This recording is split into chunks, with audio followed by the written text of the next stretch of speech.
سامعین، ایک بار پھر پروگرام کشمیر منظرنامہ میں خوش آمدید. یہ programme radio Azad Kashmir Tararkhal short wave 7265 کلو ہرٹز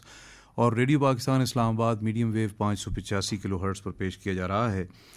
سامعین، جیسا کہ ہم نے پروگرام کے آغاز میں آپ تک ہندوستان کے غیر قانونی زیر قبضہ جموں و کشمیر سے تازہ ترین جو صورتحال ہے وہ آپ تک پہنچائی، اور خاص طور پہ اس میں جو سب سے زیادہ تشویشناک بات ہے وہ یہ ہے کہ ہندوستان کی مودی سرکار اس وقت جو ہے وہ امرناتھ یاترا کے نام پہ ایک ایسا کھیل کھیل رہی ہے جس کے سامنے جو ہے وہ امرناتھ یاترا کو رکھا گیا ہے، لیکن اس کے ساتھ نیم فوجی دستوں کی 300 کمپنیاں، جس میں جو ہے وہ بختر بند گاڑیاں اور بلٹ پروف گاڑیوں کے ساتھ ساتھ جو ہے وہ مختلف بنکرز اور سب کچھ جو ہے وہ اس وقت مقبوضہ علاقے میں پہنچا دیے گئے ہیں. اور خاص طور پہ اس وقت جو مقبوضہ علاقے میں تفریحی علاقہ ہے پہلگام کا، وہ تو اس وقت جو ہے مکمل طور پر ایک فوجی چھاؤنی کا منظر پیش کر رہا ہے. یعنی ایک شخص کے اوپر جو ہے وہ 2 سے 3 بھارتی فورسز کے جو سپاہی ہیں وہ موجود ہیں. اور اسی کے ساتھ ساتھ جو سری نگر میں صورتحال ہے، جگہ جگہ پہ پکٹس لگی ہوئی ہیں اور ہر شخص کو جو ہے وہ نہ صرف اس کی تلاشی لی جا رہی ہے، جانچ کی جا رہی ہے، بلکہ اس کے ساتھ ساتھ ان کو جو ہے وہ تنگ بھی کیا جا رہا ہے. رات کو خاص طور پہ جو ہے وہ گھروں میں چھاپے مارے جاتے ہیں اور مختلف حوالے سے جو ہے وہ نوجوانوں کو نشانہ بنایا جاتا ہے. اور اس وقت ماورائے عدالت قتل ہو، چاہے وہ جنگی جرائم ہوں، چاہے وہ نسل کشی کی مختلف جو ہے وہ پالیسی ہو، تو ہندوتوا پالیسی کی پیروکار مودی سرکار جو ہے وہ اس وقت ہندوستان کے اندر اسرائیلی نقش قدم پر چلتے ہوئے یہ تمام جو گھنونے کھیل ہیں وہ کھیل رہی ہے. اور اس کے ساتھ ساتھ جو ہے وہ کشمیریوں کی شناخت کو مٹایا جا رہا ہے، ان کے کاروبار، ان کی اراضی، ان کے باغات، ان پر قبضہ کیا جا رہا ہے. اور ایسے تمام ہتھ کنڈے استعمال کیے جا رہے ہیں جو کہ اسرائیل جو ہے وہ فلسطینیوں پر استعمال کرتا آیا ہے، اور ان کی جو ٹیریٹریز ہیں، ان کے علاقے ہیں، ان پر قبضہ کرتا آیا ہے. اور یہ جغرافیائی حیت ہی نہیں بلکہ جو آبادی کا تناسب ہے اس کو بھی تبدیل کرنے کی ایک سازش ہے. اور اس سازش کے تحت جو ہے وہ نہ صرف جو ہے وہ کشمیریوں کو ان کا قتل عام کیا جا رہا ہے، نسل کشی کی جا رہی ہے، نوجوان لوگوں کو، بچوں کو نشانہ بنایا جا رہا ہے، ان کو پکڑ دھکڑ کے ان کو جو ہے وہ لاپتہ کیا جا رہا ہے. اور جو مقبوضہ علاقے ہیں ان سے باہر ہندوستان کی مختلف جو ہے وہ جیلوں میں رکھا جا رہا ہے. اور اسی کے ساتھ ساتھ جو ہے وہ حریت قیادت پابند سلاسل ہے، اور کشمیر میں غیر کشمیریوں کو لا کر بسایا جا رہا ہے. لاکھوں کی تعداد میں ڈومیسائل جو ہیں ان کا اجرا کیا جا رہا ہے. اور یہ تمام صورتحال کچھ ایسی ہے کہ اس پر جو ہے وہ پوری دنیا ایک چپ سادے ہوئے ہے. کچھ ایسا لگ رہا ہے کہ اقوام متحدہ کی 2018-19 کی رپورٹس ہوں، چاہے وہ ایمنسٹی انٹرنیشنل جو ہے اس کا واویلا ہو، چاہے وہ جینوسائیڈ واچ کی رپورٹس ہوں، اور مختلف اس طرح کی جو رپورٹس ہیں، اور پھر جو ہے وہ مختلف حوالے سے یہ تمام چیزیں جو ہیں وہ آگے بڑھ رہی ہیں. ان تمام امور پر بات کرنے کے لیے اس وقت جو ہے وہ ہمارے ساتھ اسٹوڈیوز میں موجود ہیں جناب ایڈوکیٹ عامر رضا صاحب. ان سے اس معاملے پہ جانیں گے. عامر رضا صاحب، 5 اگست 2019 کے اقدامات کے بعد قانونی طور پر بین الاقوامی قانون کے تناظر میں، اور جو بھارت کلیم کرتا ہے، جیسے ڈاکٹر صاحبہ کہہ رہی تھی، یہ شملہ معاہدہ، اور آپ نے بھی ذکر کیا اس کا کہ شملہ معاہدہ جو ہے اس کے بعد یہ بائی لیٹرل ہو گیا. حالانکہ یہ میرے خیال میں اس شملہ معاہدے کی بھی جو اصل روح ہے اس کی خلاف ورزی ہے. تو کیسا دیکھ رہے ہیں اس سارے سینیریو کو بین الاقوامی قانون اور دو طرفہ معاہدوں کے تناظر میں؟ جی بیسیکلی اگر دیکھیں سب سے پہلے کہ جی یہ اگست 2019 میں 5 اگست کا جو یہ سانحہ ہے، اسے سانحہ ہی کہیں، یا اس کو ختم کیسے کیا گیا، یعنی وہاں پہ بھی قانونی تقاضوں کو پورا نہیں کیا گیا. بالکل صحیح. یعنی ایک صدارتی حکم نامہ CCO 272 کے تحت بالکل اس قانون کو ختم کیا گیا، جس کو یعنی آئین میں درج تھا جو قانون، یعنی 35A کو اگر ختم کیا گیا، یا 35A تو آٹومیٹک ختم ہو گیا جب 370 کو انہوں نے جی بالکل ظاہر ہے. وہ ایک جو بڑی شک ہے وہ امبریلا جو لا ہوتا ہے، اگر آپ اس کو ختم کرتے ہیں تو اس کے نیچے جو ہے وہ 35A کے حوالے سے اسے مستقل باشندوں کا قانون وہاں پہ اسے متعارف کروایا گیا تھا. اور یہ انڈیا نے ہی جو آپ نے ذکر کیا کہ سلامتی کونسل میں جا کے، یعنی انہوں نے اپنی وہ نیک نیتی ظاہر کرنے کے لیے، جسے بظاہر اپنی نیک نیتی اور پس پردہ جو ان کے عزائم تھے، انہوں نے اس وقت مجبوری میں کہ جی جب انہیں دیکھا کہ یہ علاقہ بھی ہمارے ہاتھوں سے نہ نکلے تو انہوں نے اس وقت سمجھ لیں کہ دکھاوے کے لیے وہ ہمارے سامنے انہوں نے 35A اور 370 جو ہے وہ اس وقت انہوں نے اڈاپٹ کیا. پر لیکن تب بھی یعنی اگر وہ ہوتا انڈیا اپنے ان تقاضوں میں یا اپنی ان معاملات میں فیئر ہوتا تو اب تک یہ مسئلہ کشمیر حل ہو جانا چاہیے تھا, ہو گیا ہوتا. پر لیکن کیونکہ نیتی اس میں شامل نہیں تھی, اور جس طرح میم نے بھی ذکر کیا, شملہ معاہدہ کا بھی ذکر کیا, اس بین الاقوامی تناظر میں بھی اس کو اگر دیکھیں تو یہ ڈیوٹی باؤنڈ تھا, لیگلی بھی باؤنڈ تھا انڈیا کہ اگر وہ اس کو ایک بین الاقوامی سطح پہ لے کے گیا ہے اس مسئلے کو تو اس مسئلے کا پراپر ایک حل ہونا چاہیے تھا. پر لیکن وہ پہلی بات وہی آ جاتی ہے کہ اس میں غلطیاں دونوں طرف سے ہیں. اب ہم اگر اپنی بات کریں, اس میں سیاسی بیان بازی سے قطع نظر, یعنی ہم نے بھی اس کی آئینی جو اس مقدمے کو آئینی طور پر سمجھنے میں ہم نے بڑی کوتاہی برتی ہے. یعنی ہم انٹرنیشنلی بھی آواز اٹھا سکتے ہیں اور ہم نے اٹھائی بھی ہے, یعنی پاکستان ڈفرینٹ فورم پہ آواز اٹھا رہا ہے. اور یہ جو اگست کا جو سانحہ ہے اس کو ایون انڈین سپریم کورٹ نے خود بھی لیگل قرار دیا ہے کہ جی کس طرح آپ آئین کو ایک صدارتی حکم نامے کے تحت کس طرح آپ ایک آئین کو ہی چینج کر دیں گے, یعنی وہاں سے بھی آواز اٹھی ہے. پر لیکن ظاہری بات ہے کہ وہ پہلے جس طرح ہم نے ذکر کیا کہ جی انڈیا تو اپنے نہ آئین کو مانتا ہے نہ قانون, یعنی اپنے ہی آئین جو اس نے بنایا ہوا ہے اس کی ہی خلاف ورزی کر رہا ہے. اب دیکھیں کہیں دنیا کے ترقی یافتہ ممالک میں اگر اس طرح کی کوئی چیز ہوتی تو انٹرنیشنلی بھی دنیا اس کا بائیکاٹ کرتی, یعنی اس سے تجارتی اس کا بائیکاٹ کرتی, اقتصادی بائیکاٹ کرتی, ایون جو ہے اپنے ملک کے اندر اس کا کوئی احتجاج بھی ریکارڈ کراتی. پر لیکن یہاں پہ اس طرح کی کوئی چیز نہیں ہے, یعنی انڈیا اپنے ہی قانون کی ایک صدارتی حکم نامے کے تحت وائلیشن کر رہا ہے اور وہاں کی ہی سپریم کورٹ چیخ کر کہہ رہی ہے کہ جی یہ آپ نے جو کیا یہ غلط کیا ہے. تو ہم جائے کہ ہم انٹرنیشنلی ہم کو بین الاقوامی کوئی نظیر ہم پیش کریں تو ہم وہاں کے ہی اسی ملک کی سپریم کورٹ کی نظیر ہم پیش کر سکتے ہیں کہ وہی سپریم کورٹ کہہ رہی ہے کہ یہ غیر قانونی عمل ہوا ہے. اچھا مجاہد گیلانی صاحب, آپ کی طرف آؤں گا. اگر آپ اس کو جامع انداز میں فرمائیں کہ پہلے ہم نے دیکھا 1990 کی دہائی میں ولیج ڈیفنس کمیٹیز بنائی گئیں اور اس کے ذریعے قتل عام کروایا گیا, اور اس کے بعد پھر اس کو اب جو ہے وہ تبدیل کر کے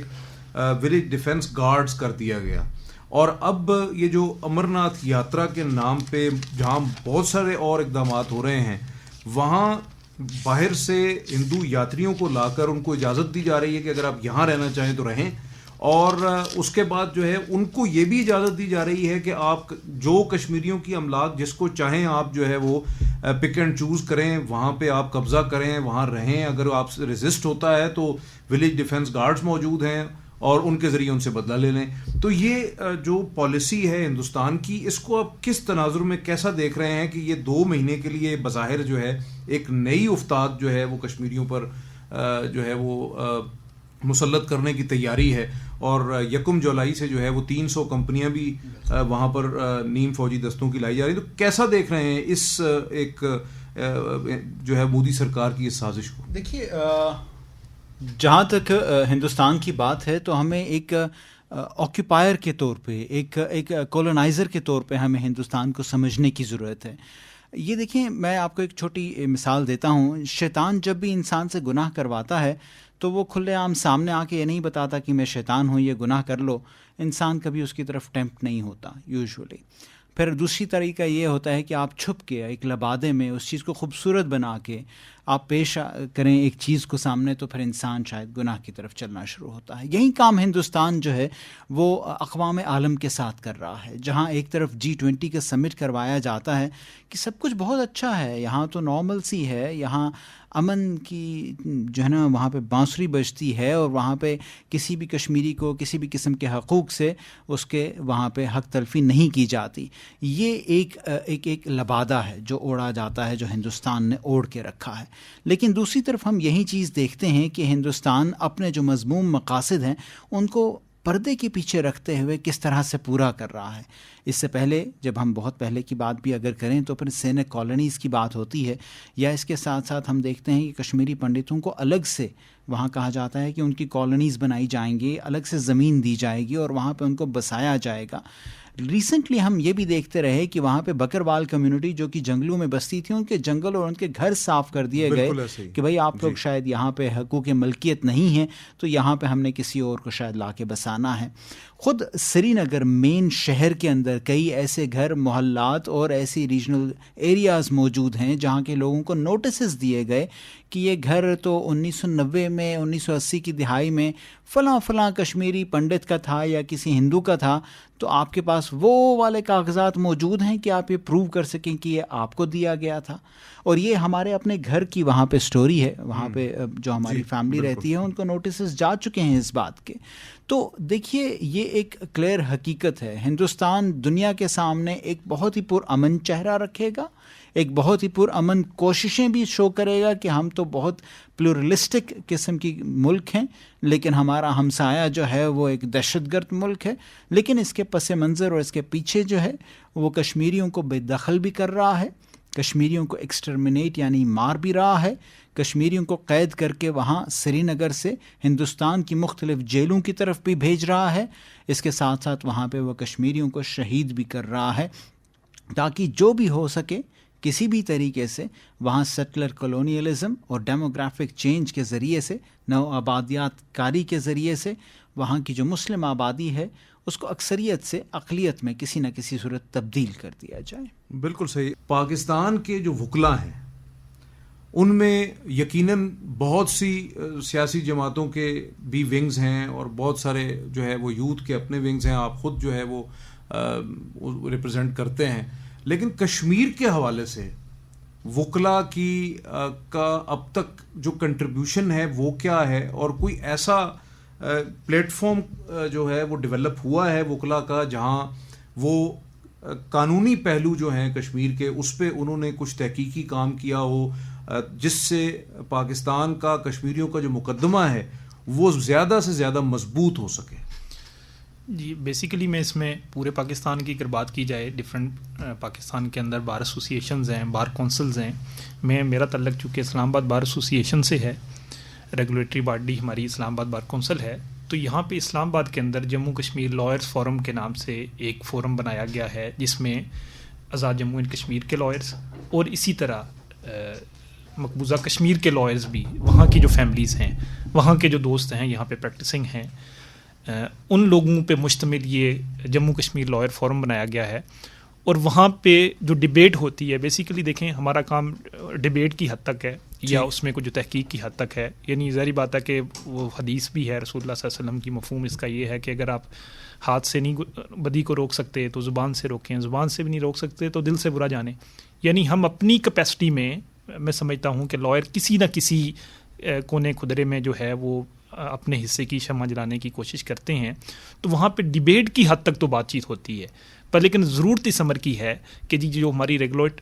باڈیز جو ہماری ہیں، اسلام آباد بار کونسل ہو گیا، پنجاب بار کونسل ہو گیا، اسی طرح پاکستان بار کونسل ہو گیا، جس طرح میم نے بھی کہا، ڈاکٹر صاحبہ نے بھی کہا کہ یونیورسٹیز کے اندر ایک چیئر کشمیر کے لیے مختص کی گئی ہے. یہ جتنے کام ہو رہے ہیں یہ انڈیویجول بیسس پہ ہو رہے ہیں. کوئی کشمیر کا بندہ اٹھتا ہے اس کو منظم کرنے کی ضرورت ہے. یعنی پاکستان بار کونسل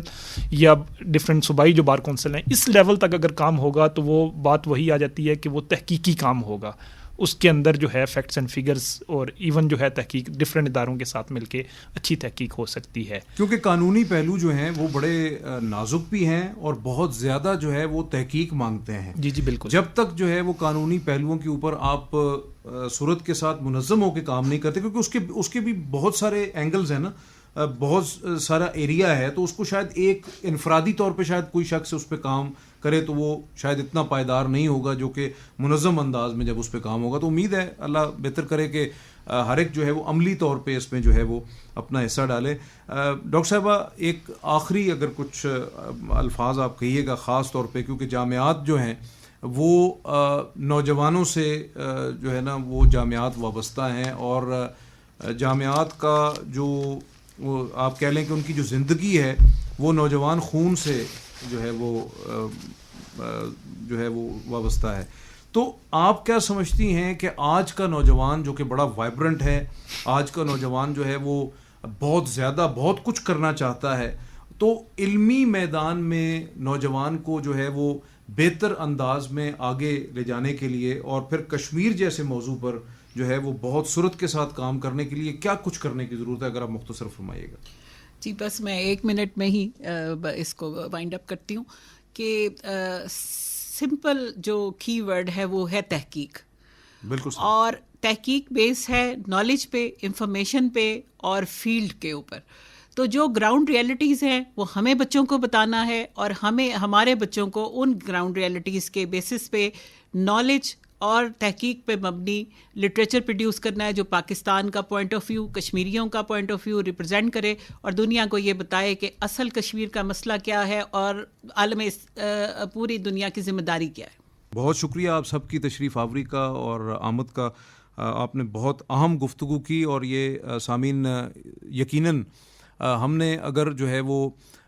تنازع کشمیر کے حوالے سے اور کشمیری بہن بھائیوں کی حقیقی مدد کرنا ہے تو ہمیں عملی طور پر جو ہے وہ اس میدان میں اترنا ہوگا. عملی طور پہ جو ہے وہ تمام نکات پر غور و خوض کرنا ہوگا، تحقیق کو ترویج دینی ہوگی، اور اس سلسلے میں تمام پہلوؤں کو، جتنے بھی پہلو ہیں ان سب پہ جو ہے وہ